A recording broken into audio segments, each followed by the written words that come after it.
Shalom saudara dan sahabatku, komunitas Mazmur 112.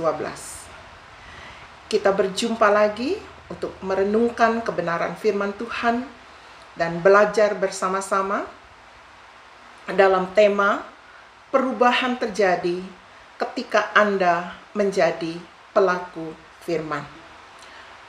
Perubahan terjadi ketika Anda menjadi pelaku firman. Ketika Anda melakukan firman, Anda menerima pembenaran Allah karena iman. Mari kita berdoa sebelum kita melanjutkan firman ini. Tuhan yang baik,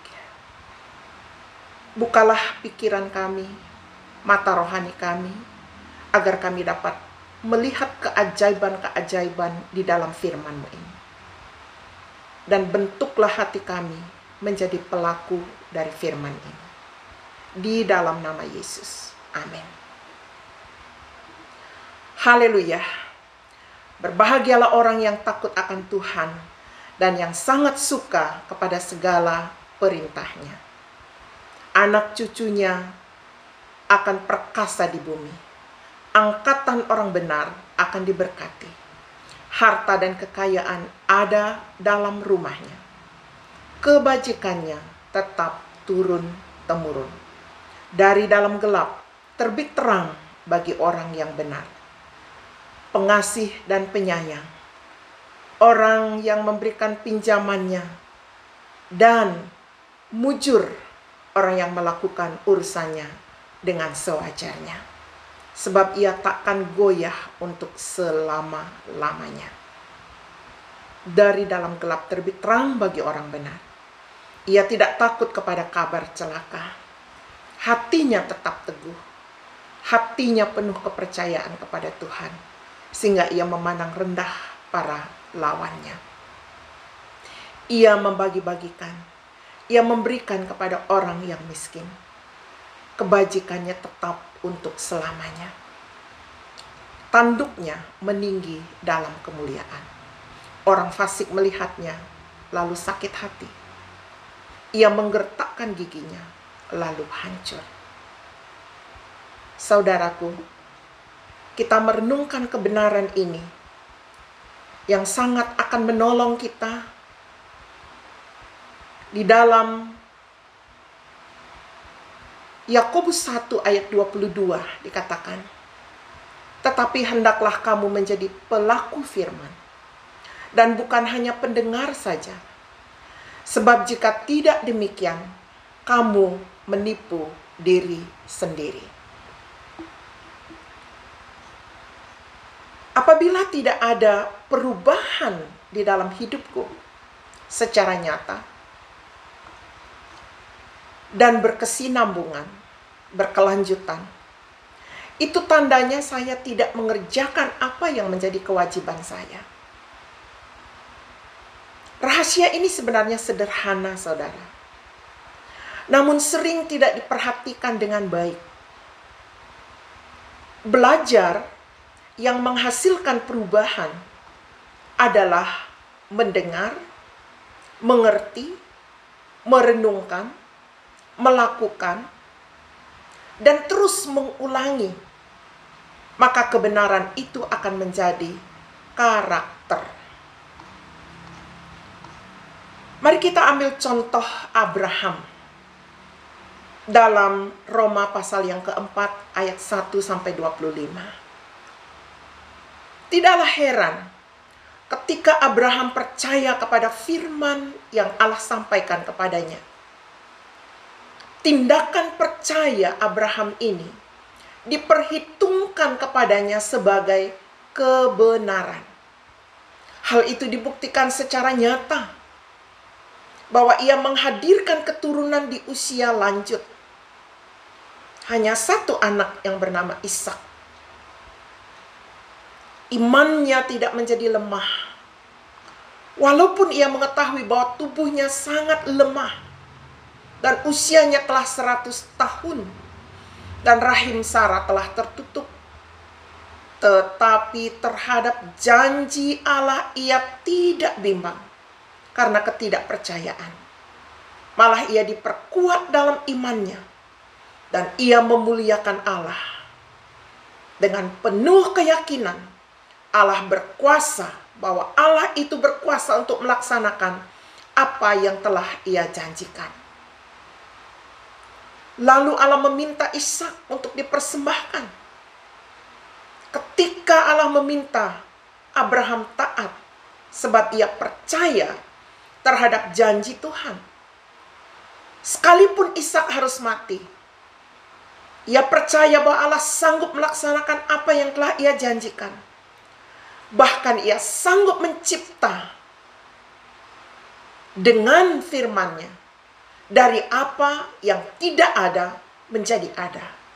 Demikian ditulis dalam Roma 4 ayat 17.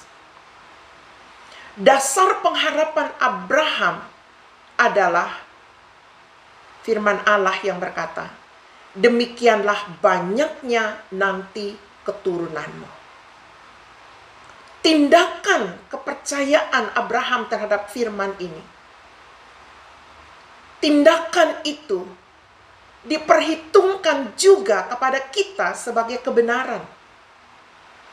Jadi bukan hanya ditulis dan diperhitungkan untuk Abraham saja. Ketika kita percaya kepada Dia yang telah membangkitkan Yesus dari antara orang mati, yaitu Yesus yang telah diserahkan karena pelanggaran kita dan dibangkitkan karena pembenaran kita. Tindakan kepercayaan kita terhadap kebenaran ini juga diperhitungkan oleh Allah kepada kita sebagai kebenaran bagi diri kita. Demikian juga untuk setiap janji Allah yang lainnya.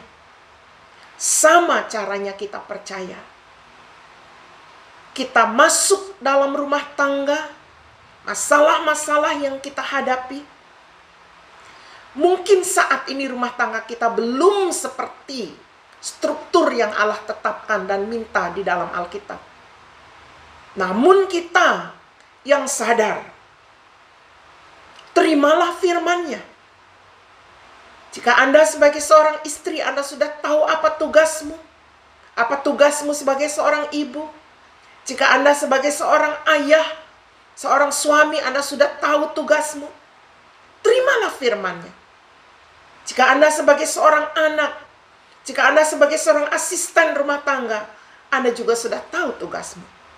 Terimalah firman-Nya. Percayai itu dan lakukan. Perubahan demi perubahan sesuai dengan kehendak Allah pasti akan terus terjadi. Tidak ada yang bisa menghambat mujizat ketaatan terhadap firman Allah.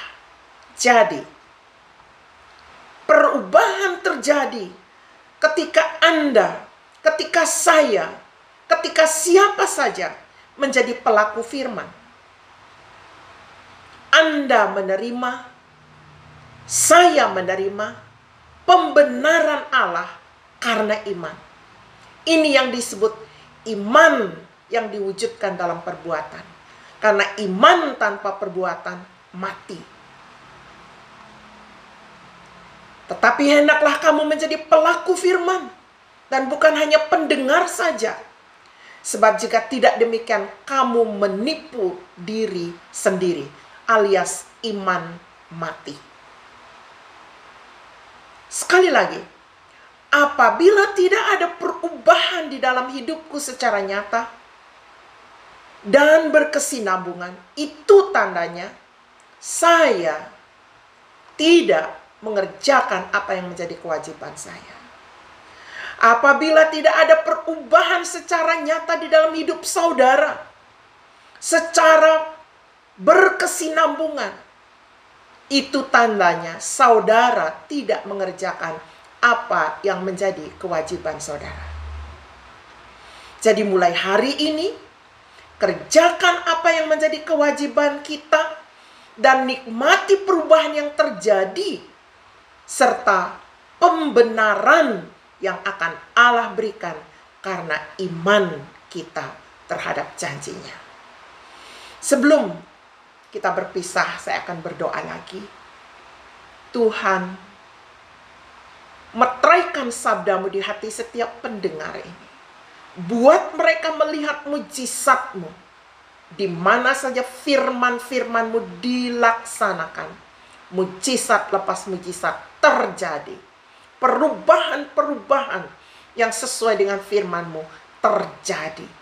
Dalam nama Yesus. Amin. Sampai jumpa.